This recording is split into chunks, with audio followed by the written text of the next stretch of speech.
missões como um bom soldado de Cristo Jesus.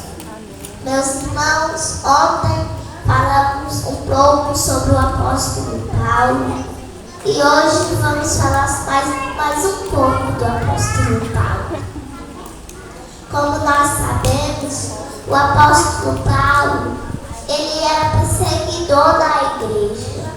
E ali, num certo dia, ele ali com seus soldados para ir mais uma vez perseguir os cristãos, apareceu um clarão e ali ele ouviu uma voz que dizia: Saulo, Saulo, por que me persegues?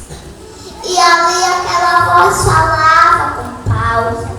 E Paulo, quando apareceu aquele clarão, ele ficou cego. E aquela voz falava para Paulo ir até uma certa cidade, um certo lugar, que apareceu um discípulo e ia restaurar a sua visão.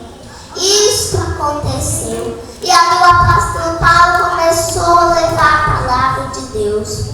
Ali, o apóstolo Paulo, em uma das suas viagens, conheceu a mãe de Timóteo e a avó de Timóteo.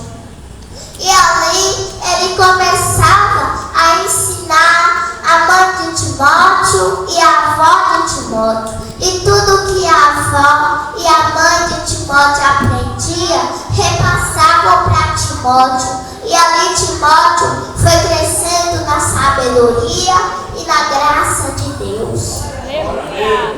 E ali o apóstolo Paulo achou graça em Timóteo. E ali Timóteo começou a andar com Paulo, a viajar levando a palavra de Deus mais Paulo.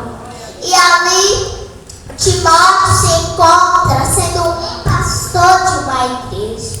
E ali o apóstolo Paulo envia 2 cartas para Timóteo.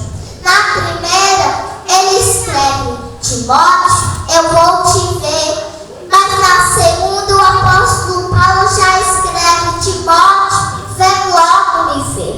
Porque nessa segunda carta, o apóstolo Paulo ele estava preso. E ele estava pedindo para Timóteo o ver. Porque Paulo estava preocupado com Timóteo.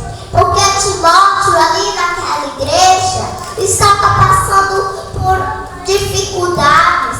Porque as pessoas ali falavam sobre a vida de Timóteo. Falavam: Timóteo não vai conseguir, Timóteo vai parar no meio da caminhada. Timóteo não vai conseguir pregar. Falando coisas sobre a vida de Timóteo. E ali Timóteo já queria parar, já queria desistir. E ali o apóstolo Paulo fica preocupado com Timóteo. E envia essas 2 cartas. Na primeira carta, ele escreve também, dando conselhos